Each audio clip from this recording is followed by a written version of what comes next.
All right. So today we have a Q&A session. Okay. So let us go to the screen sharing for tonight.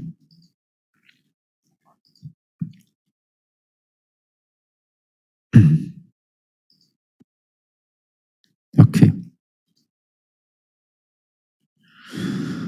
Okay, let's go to the first question. Not too difficult. Wisdom is uncommon and really free of the influences of sense and perception. In my meditation practice, I see more calmness and energy, but there is no thoughts. The body goes numb, especially the legs, hands, and a feeling like paralysis or stuck, unable to move. A feeling of fear initially has over time been overcome, and the body starts to shiver gently like a cat purring, and the hair standing on odds end. The breath is faint, it remains bright, and it gets brighter. The breath is totally not felt. There is no fear, but just a tranquil nature of where no condition arises. No condition arises, but a feeling like being in a liquid setting jelly. Very cooling and buoyant. Slowly the feeling like moving in a fast speeding car and watching a blank space passing at a rapid speed. I remain stable and not engaging this can go on for a while. It gets very strenuous when I start to reason or get involved. The development of seeing things from arising and falling and present, appearing like a bright radiant light, arising like a shining laser, like a sparkling diamond. When I'm out of my sitting, that's about over an hour and a half, I feel fresh, alive, and happy. How do you not get caught into associating knowledge with what appears as an eventful moment in the sitting? My participation to relate with the situation creates a direct disconnect to the being present. Some advice on handling the characteristic of anicca and anatta to avoid dukkha. Okay, all right. There are a number of things you already get caught into it now. Now, first of all, that calm and tranquil nature that if you are doing. Now again here, I do not know what you are doing. Whether you are doing in a samatha or whether you are doing in a vipassana. Now if let's say you are doing in vipassana, then the first paragraph, it's also already a problem already. In fact, there are two problems here. It's quite a very clear problem. One thing is that your calm and tranquil nature, when you have if you're doing until your legs feel paralyzed or stuck or unable to move, then this one is already goes to show you that the concentration has become slightly too much already. It's not in a sense of balance anymore. You are not able to see what is really going on if you are using the in-breath, out-breath, you're not seeing what is happening in the in-breath, out-breath. You're only going into calmness. And these are all the signs of calmness is coming, it's there, and it's getting stronger. But then in the last line you said that you want to start to get engaged with it, with trying to reason with it or get involved in it, and it gets strenuous because of course the concentration is still there, and you want to start thinking about it. This one also has become a problem. You're shifting from one extreme, you shift to another extreme of thinking, of reasoning. And this one paragraph, there's two major things that you are doing something, you get stuck, especially with that calmness and that clarity. that one you got to be careful. Now, if you are doing Vipassana meditation, this type of calmness, you got to note them. Note them in the sense that you got to note it as calmness, calmness, calmness, calmness, calmness, calmness. Or bring your attention back to the in-breath, out-breath and keep noticing what happened to the in-breath, out-breath. Now, if you cannot find any form of in-breath, out-breath and your tranquility is getting stronger, my advice to you is that go shift your attention to another part of your body, which is more clearer. And take a look at that in order to build up the mindfulness again. Now the mindfulness is not able to catch up with that concentration, with that calmness. Then you will get a lot of all this type of calmness. You can sit for long. Just now you can say that you come up, you feel good, you feel nice. Yes. It's going to go like that because that calmness is there. The mind don't have to exercise anything. So this is the one thing you have got to be careful. Now the second thing you got to be careful is that you should not get involved into try to reason with it and try to start thinking about it, especially your reason if it's connected to the sutta or connected to a lot of other things, you got to be careful. If you want to reason something up, just a very short while, and it's regarding about how to make the mind clear again. Kind of like you're able to recall how to make the mind mindful again, to make it more aware of what is going on. Rather than thinking of all kinds of other things. So you got to be careful. One thing is that, like a second paragraph, also the same thing, you see. The second paragraph, it says that when you are not exercising much of especially the wisdom factor, which is I'm going to talk about it also in Monday. But to let you all know first a little bit is that once you don't exercise the thoroughness of noting or the precision of noting in your rising, falling, or in-breath, out-breath, or whatever sensation that you are paying attention to, or even the mind also, then what happened to your meditation is that you're going to feel just like very calm, pleasant, peaceful, nothing much. But when you exercise thoroughness in noticing, then that time you'll find that the energy is involved, the concentration is involved, and then you try to notice other here and there. And sometimes when the meditation happens, when you come out from the meditation, you feel a bit strenuous and you feel tired sometimes, not all the time, but sometimes you feel tired, but you feel good. You feel good because the mind can able to see what is really going on. So here, when the five faculties, especially when the five faculties missing that part of wisdom, then although your mindfulness and concentration, they are there, they are quite continuous, and the meditation feels very, very easy, very nice. And nowadays also, as I said, many people opt this way, or those people that I've heard of are known, When I hear this, when they start to, like, for example, take note of the state of mind. You take note of the state of mind. You know it as, right now I'm sitting here, I got greed arises in me. I mean, it's still good, it's still good. Not to say it's bad. Greed arises in me. I know there's anger, it arises in me. I can do this way of noticing how the heart arises, how the mind is there, what type of mind. Is it an expanded, closed mind? Yes, it is still wholesome, not to say it's unwholesome. But this time, you still haven't exercised much of your precision noting yet. You haven't exercised the wisdom factor. You haven't exercised the clear comprehension. Yes, sati is there, not to say that it's not there. Because you can aware of the greed that arises at the moment.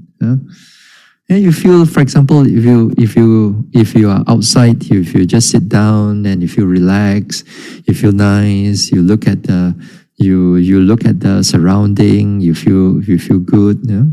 you feel joyful, then yes, at least you are present with the mind, with the mental states, which is wonderful. But you haven't crossed into vipassana yet. This is fundamental for vipassana to arise, but you have not gone through that yet. So nowadays, there's a lot of meditation in the name of vipassana. In the name of vipassana, they do this type of meditation because it's easy, and they don't realize that the wisdom factor is not coming up. Once the wisdom factor come up, you will see a lot of dukkha, and you cannot run away. Dukkha is very much part of our whole nature of this mind and body. But the thing is that you are the one who avoid dukkha, you see. You want to see anicca, dukkha, anatta, or you want to avoid dukkha,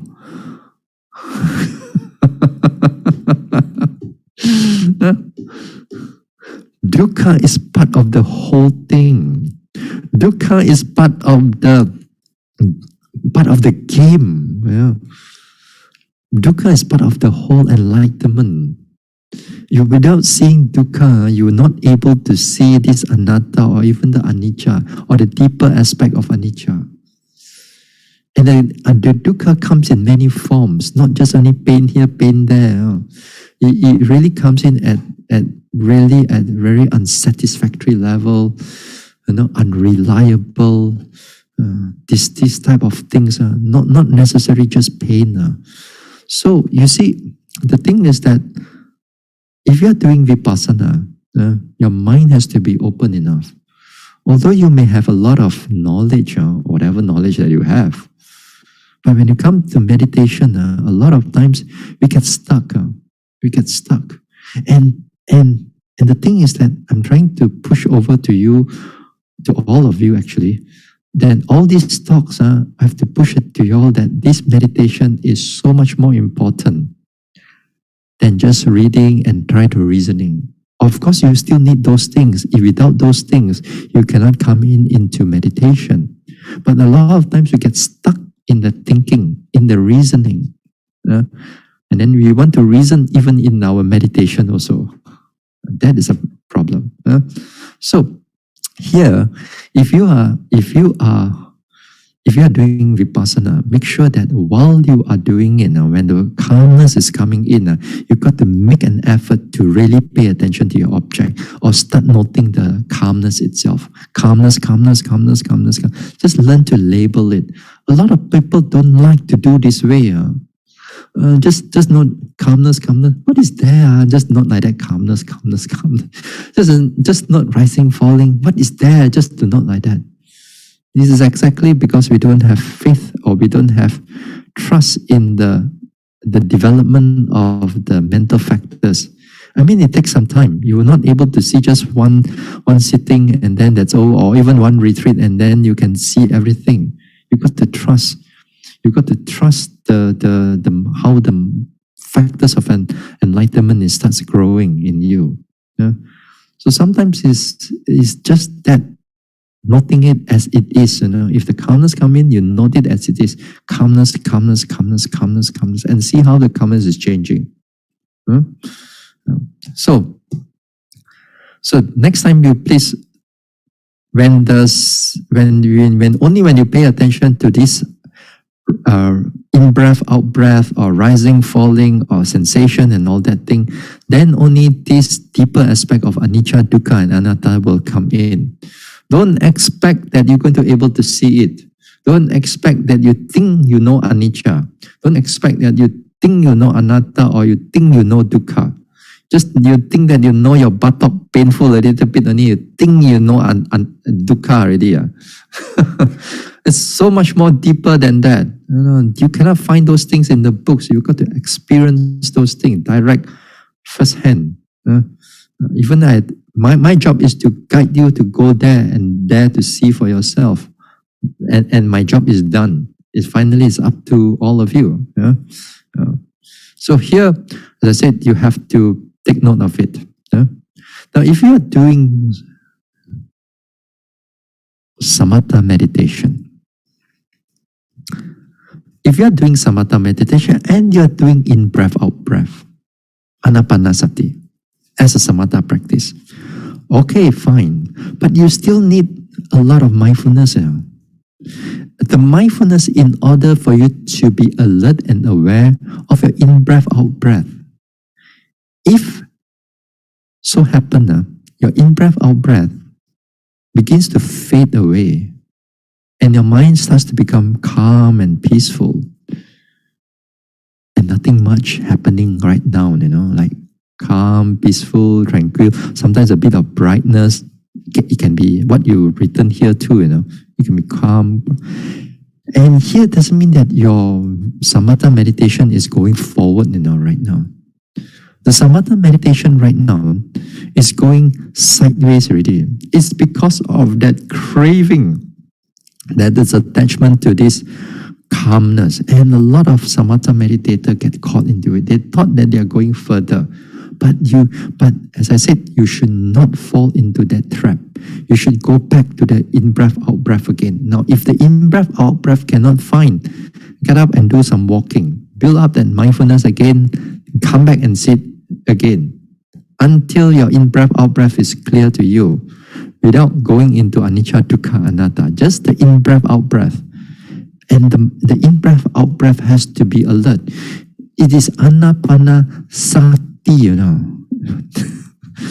It's not anapana tranquility going in and then nothing much, It's with the sati has to be there all the way. And that means you have to be alert and clear. Even your object becomes soft and peaceful and calmer, but your mind is still alert, fully alert, not like you're halfway sleep or halfway alert, neither here nor there. Then there's something wrong with even with the samatha practice already. It needs a lot of mindfulness in order just to sustain the in-breath, out-breath, or whatever meditation object that you are doing. Even if you are doing metta or karuna or whatsoever, it still needs a lot of mindfulness. Okay? All right. Next question, which is I also mentioned a little bit earlier. A Dharma speaker said that it is better for one to study the suttas before one starts to practice meditation. To me, I don't think it is necessary. Am I right, Bhante? Kindly advise. Thank you, Bhante. Okay. Now, this question also is difficult to answer.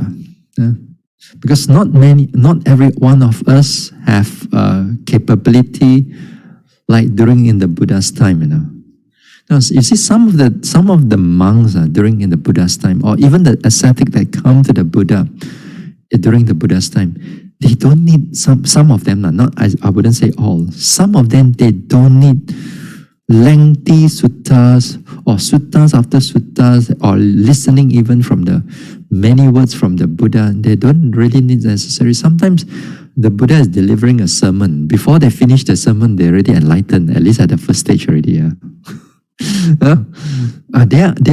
These people, their wisdom factor is very sharp, and of course they has already built up from their past life. Now, some of us, we need some degree of understanding of the sutta. We need some degree of understanding of the sutta, and especially connected with the practice that you want to do. Now, take for example, you need to know a little bit of Satipatthana Sutta. You may not know everything and every nook and cranny about the sutta and its commentary and everything. You may not know those things, but at least you know there's such a sutta that exists. There's such a sutta that you can be found and can be read. Perhaps you are, as I said, you may not able to understand everything, but at least you may ing to understand something. And some of the suttas that may be connected with this Satipatthana, say for example, connected with karma, connected with precepts. Some of it connected with a bit of dependent origination. You may not able to understand it. Also, is perfectly all right. So, so there must be, for most of us, for currently right now, we need a little bit or some degree of understanding of sutta. At least when we go to different places and we meet with different meditation teachers, because some of us do that. When they meet with different meditation teachers, and sometimes some teachers just luan lai, they speak all kinds of things, speak all kinds of mumbo jumbo, and speak all kinds of power and soul and amulets and everything, At least when you read in the sutta didn't say this thing. How come this monks or teachers are speaking all these other things? So at least you have some degree of background to protect you, So you may need to go to somebody who is knowledgeable enough or who has proper practice to inquire, to trash it out, to straighten everything out, to straighten those views. So it is some degree of sutta is still important. But do you need to study everything of them? Then not necessary. Not necessary. But there are some people like it, Some people like it because they are more thinking type, more rational type. They love to study and all that thing.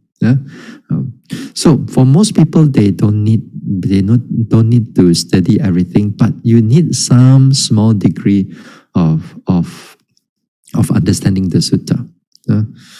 So how much is much? That's all depend on you. That all depends on you. A lot of times we don't even know where are the words of the Buddha arises from.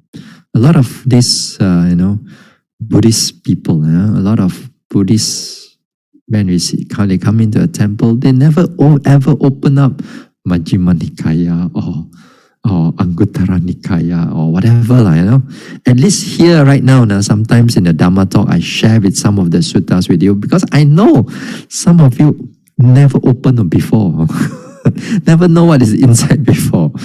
At least here and there you see here and there, then it's fine, no problem, At least it's good. But it will be good that at least in the future you may able to have this type of books and to look at it a little bit here and there. It can be very helpful. So as I said again, you don't need all the suttas. You need some of it, and to help you, to protect you. Okay, but as I said again, some people don't really do much of it, just a little bit, and then their sense of urgency has already developed, very strong, very powerful. They can able to meditate very far. Okay. No. All right. Even after you start meditation, and you start going further into meditation, and this is where you will learn more actually, especially when you come into a retreat, for example. A lot of things you may not heard before. You may not hear from when you are doing dana, for example, or when you go to a temple, for example, when you're doing service here and there. This type of knowledge, you're not able to hear it regards in meditation. You only have to come into a meditation retreat, and then you will hear even more about the suttas that's connected to it, about the practice that's connected to it. Then we practice and learn, practice and learn, practice and learn, and practice and learn, and further we go. Okay? So at least a little bit of sutta will be good for all of us. All right. So this is the second question. Third question is not that difficult, although it looks long. Does this confirm that certain kinds of skeptical doubt still exist even in the Sakadagami? Okay.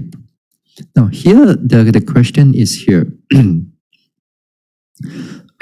I'll take you back to the proper sutta. Here I think this must be from a Mahasi Sayadaw's book.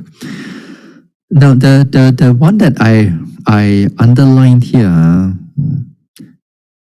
Next time, you want to send me a photo of a book, of a book or of a page that you are going to do, or you want to send it to me. What you should do is this: you should try to make the page as flat as possible. You have to make it as flat as possible, either by you clip it somewhere or you use a hand to this one. Then after that, when you send it to me, although you send it in WhatsApp to Sister Hun Lei, later on when she pass it to me, I can able to make it more brighter, clearer, bigger. I can crop here and there, So those things I can able to do it. I can edit it a little bit here and there to make things easier to read. But especially when this one, sometimes the pages are all, it curve up a little bit. So it's sometimes get a bit difficult to read, because sometimes the words from the end of the sentence, sometimes it get caught in the fold. So this one you take just this one. Keep it in mind. Okay. Now, this King Mahanama, that it says that I failed to devote my mind to the Buddha through fright and forgetfulness. I've indeed lost my attention to the Dhamma and failed to keep it in my memory of this noble Sangha. Okay. Oh Lord, at that time, skeptical doubt crept into my mind. This doubt may be described in this manner. Okay. Now, here, the translation here says that the skeptical doubt crept into my mind. Let me take you back to the original sutta that Mahasi Sayadaw used for this one. Okay, let me go there. Okay, where is it? Okay.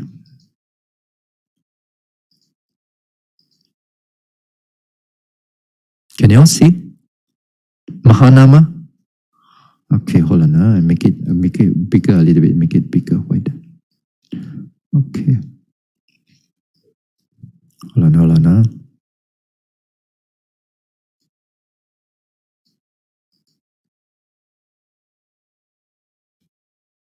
Oh, okay.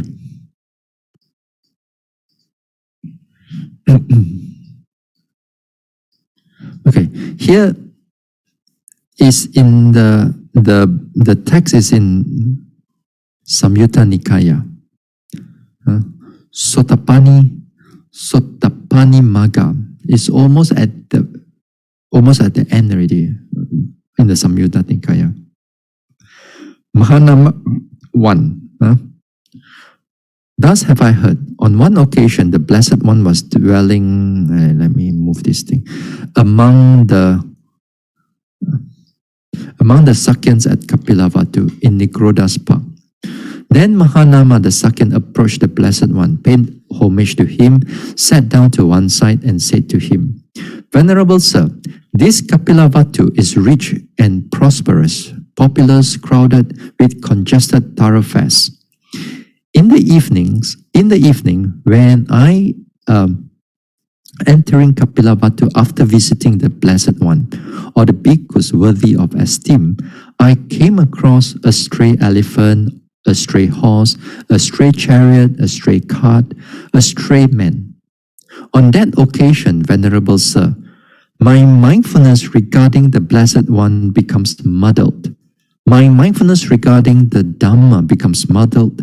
My mindfulness regarding the Sangha becomes muddled.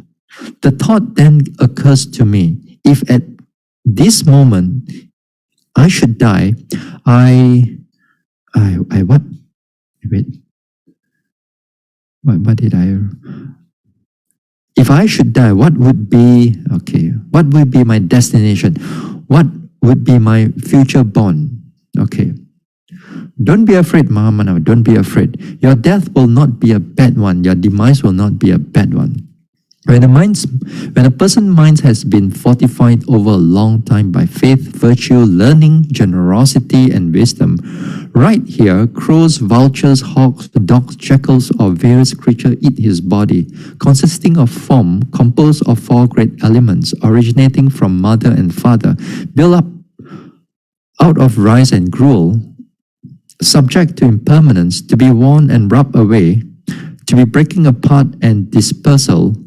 But his mind, which has been fortified over a long time by faith, virtue, learning, generosity, and wisdom, that goes upward, goes to distinction. Okay? Okay. Suppose Mahanama, a man submerges a pot of ghee or a pot of oil in a deep pool of water and breaks it. All its shards and fragments would sink downwards, but the ghee or oil would rise upwards. So to Mahanama, when a person's mind has been fortified over a long time by faith, virtue, learning, generosity, and wisdom, right here, crows and so on, our various creatures eat his body and so on. But his mind, which has been fortified over a long time by faith, virtue, learning, generosity, by wisdom that goes upward, goes to distinction. Okay, sorry. Don't be afraid, Mahanama. Don't be afraid. Your death will not be a bad one. Your demise will not be a bad one. Okay. Now, here, this Mahanama is already a Sotapanna. This Mahanama is already a Sotapanna. But you see, a Sotapanna's mind, it can able to get his mindfulness becomes muddled. Here, the Pali word, because you see, at this juncture here, you need to know a little. You need to know a little bit of the Pali here, because now in Pali they use the word mindfulness, and muddled mind, it's opposite of each other.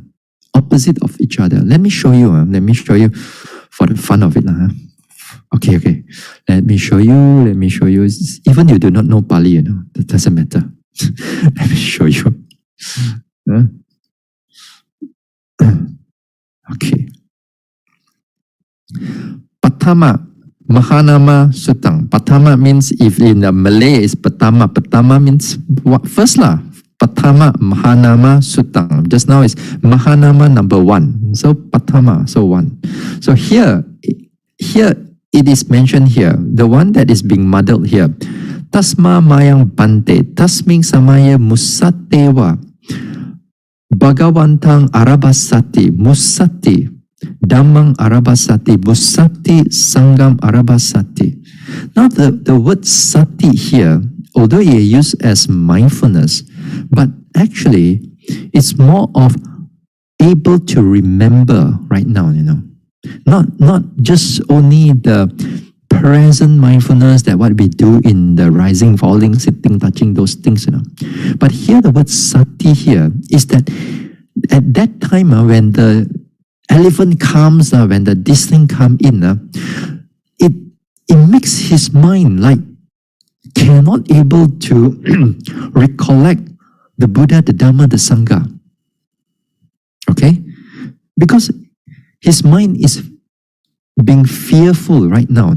So the word is musati. Musati is like an opposite of the word sati, as the sati here as recollecting, remembering the Buddha.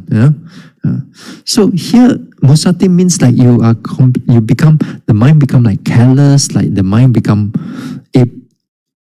forget about the Buddha, the Dhamma, the Sangha, because it's overcome by fear and or sometimes even in other situations may be overcome by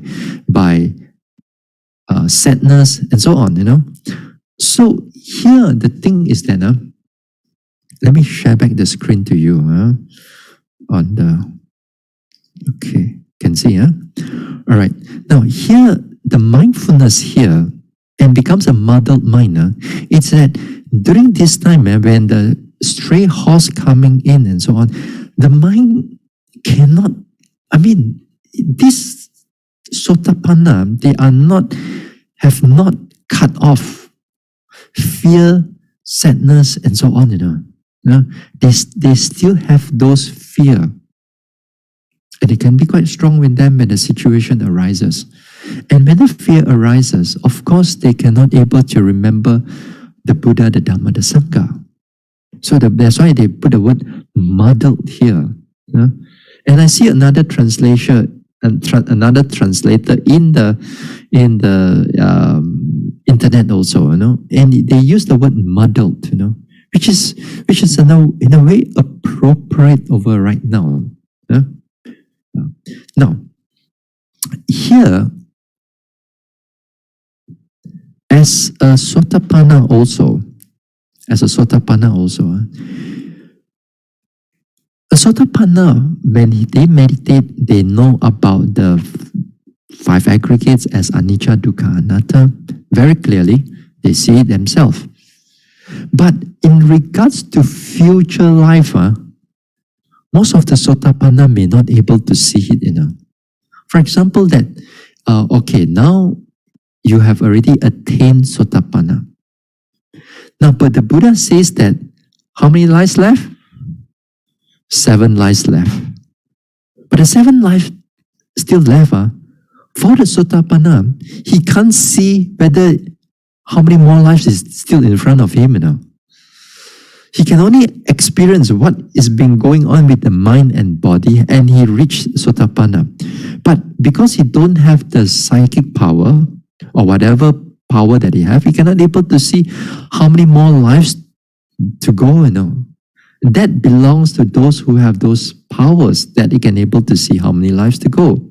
So that's why if at this moment I should die, what will be my destination? What would be my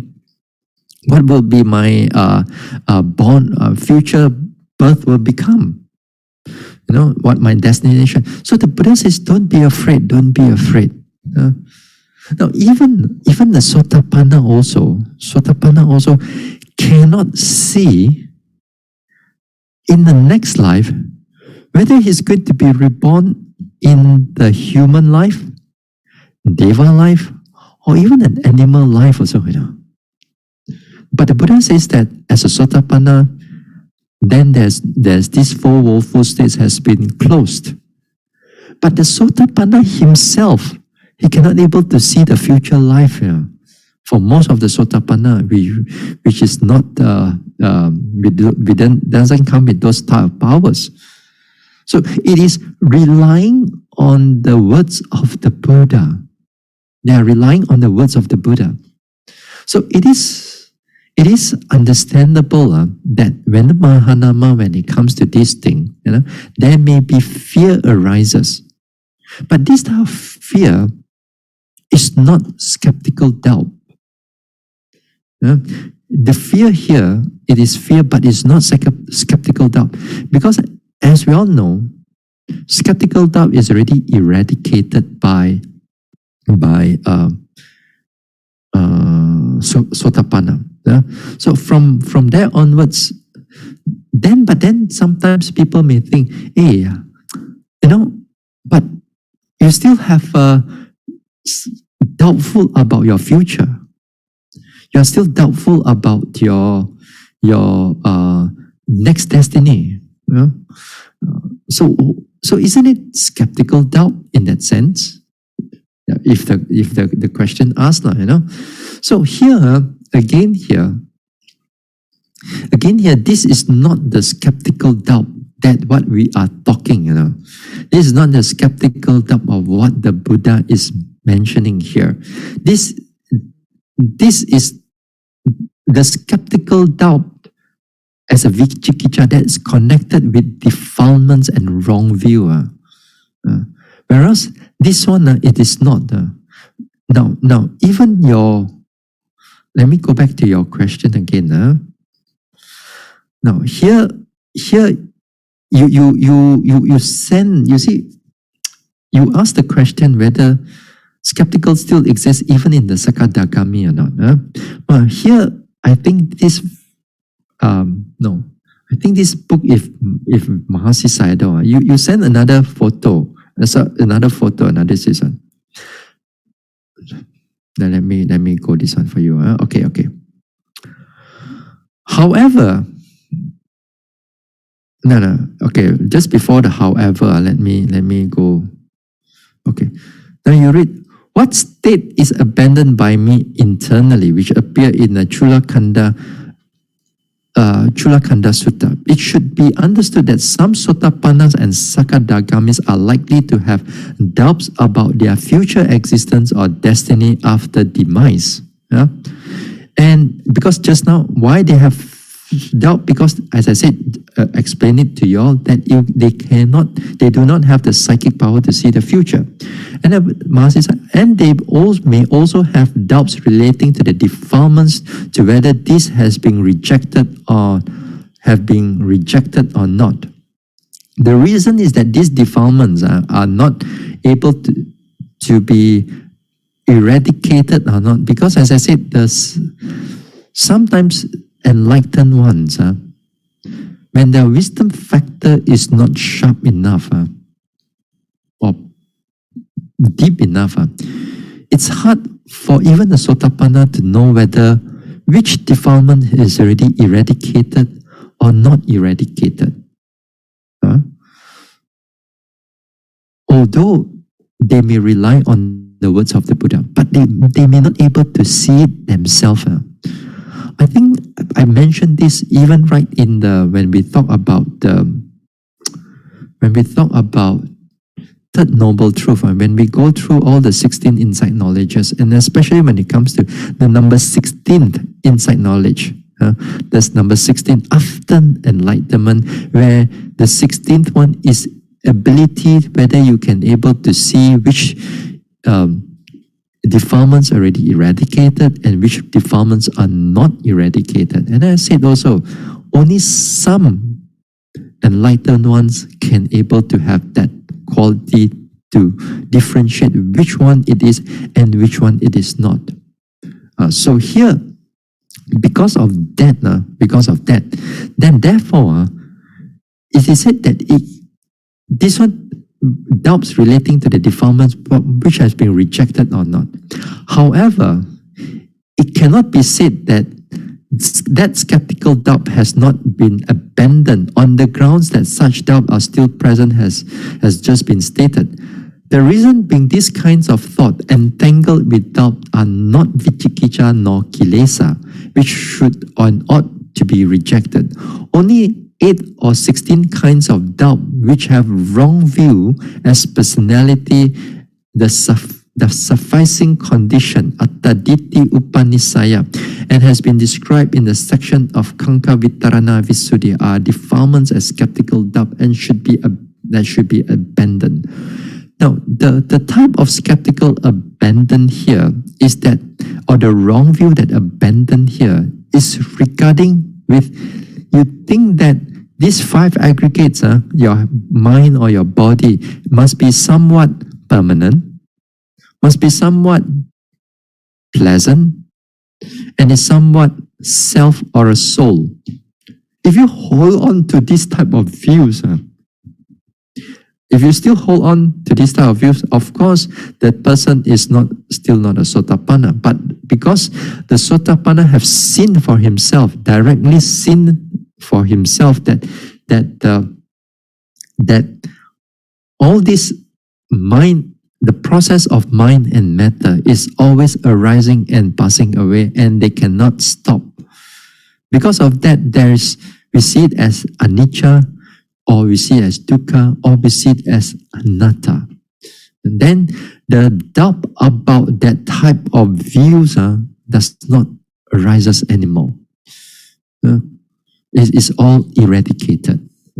So the vicikicca that's connected with the defilements, they still will not able to arise. But the doubting about future lives, about this does not fall under skeptical doubt or vicikicca. Does not fall under vicikicca. So it's perfectly correct that when the Sakadagami or Sotapanna or Sakadagami, the first stage or second stage, all this unwholesome skeptical doubt is already eradicated. Okay, so this is what it meant over here. all this, as I said, that this is meant over here. So you must differentiate the unwholesome type of doubt. That day when I think I talked about something about on wisdom or doubt, something to wisdom or faith at that time. I mentioned also on the there are Mara who came to put doubt into a practitioner or into the monk or into the nun. Then the minor still able to doubt whether that person that you see, whether it's a Buddha or not. Because sometimes the Mara will make himself like a Buddha, come in front of a monk, and then tempt the monk or to create all kinds of wrong words. Then even the monk itself may be doubtful. Hey, is it the Buddha speak like that? Then they know. Then they know that this is just a Mara, 做鬼做怪. Make all kinds of disturb the monks. So this is something like that. This is something on the this one. Let me see. Okay. So no more questions already. So any questions from all of you? Any verbal questions? If you want, or you can type it down, or if you want, you can.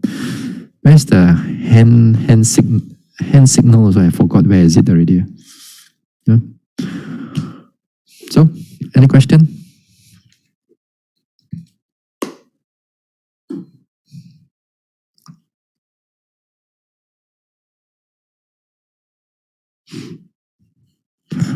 All right. If there's no question,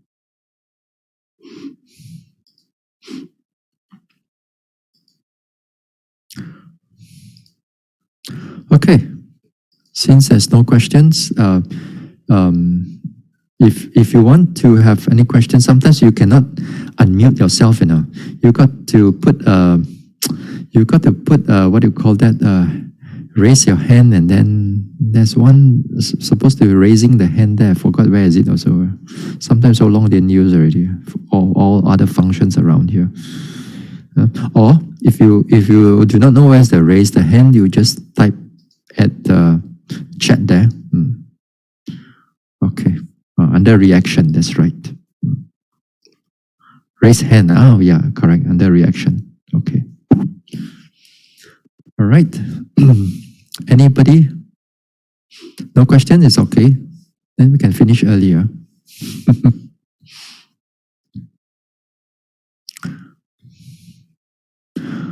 Okay, since there's no question, well and good, fine. We'll stop here a little bit earlier. Okay. So there's a question. Oh, all right. Okay. Okay. Hi, Bente. You mentioned before there are meditators who get stuck at their current level and cannot progress further. Oh, yes, of course. There are people like that, and there are many people like that. And some people get stuck and they still do not know whether they are stuck.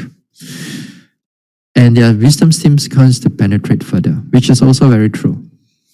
This is in the chat now, if you happen to see. Okay. Now, okay, what can such meditators do to help themselves? Okay, all right. Can. First of all, there are many meditators who get stuck, whether they realize it or not. Most of the time that when I came to know about it, that most yogis does not know that they are stuck. Most yogis, they do not know that they are stuck. If they know they are stuck, they will do something already. So most of them, they do not know that they are stuck, and they think that they are progressing, or they believe that they are progressing. That's the problem. If you know If you know, then you will not get stuck. And because of our unknowing and believing wrongly that we think that we are still progressing, then that one is even more stuck, in that sense. Now, why do people do not know that they are stuck and they are not going anywhere? One of the reasons is that this craving, and this craving is very deep. I mentioned those things about when I talk about, especially when we talk about the 10 imperfections of insight, and also I put it, I stretch it out also into where? Into samatha meditation also, into samatha meditation. So here, when they meditate, and most of the time is this pleasant feelings or calm feelings or these tranquil feelings. Just because that they have these feelings, this emotion or this state of mind, however you want to call it, they felt that they are progressing very well and they are progressing good. And a lot of times most of the people that I've seen in the past, that they are stuck because of that pleasant feelings, pleasant states of mind. And every time when they sit down, they are looking for that feeling. They want to have that feeling. And they believe that because why do they believe that they are progressing? First of all, because they are comparing. They are comparing with their everyday life, which is very luan, very, very restless and a lot of things that you have to do. And then now when you go into a meditation, then your mind is calm and peaceful and tranquil. Don't you think that you will believe that you are progressing? So many people fall into that trap. Many people fall into that trap. You tell somebody, somebody without much of knowledge, you come and then you go and experience leg pain here, buttock pain, neck pain. Do you think that one progress? Nobody will going to think that as progress. Nobody is in the worldly mind will think those things as progress. But exactly when you want to progress, especially like in Vipassana, you're going to see all this type of pain and so on. Then it is a certain degree of progress. But most people don't believe that. They want the pleasant feelings. So this is one of the things that people get stuck very far. Now, until these people by themselves,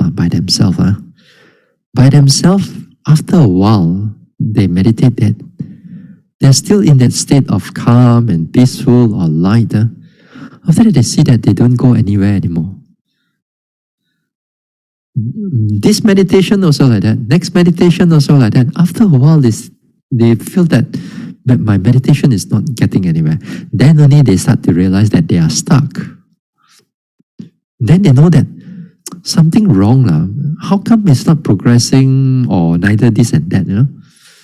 But that, to able to realize that, for some people take about 20 years, 30 years only they realize it. Do you have 20, 30 years right now?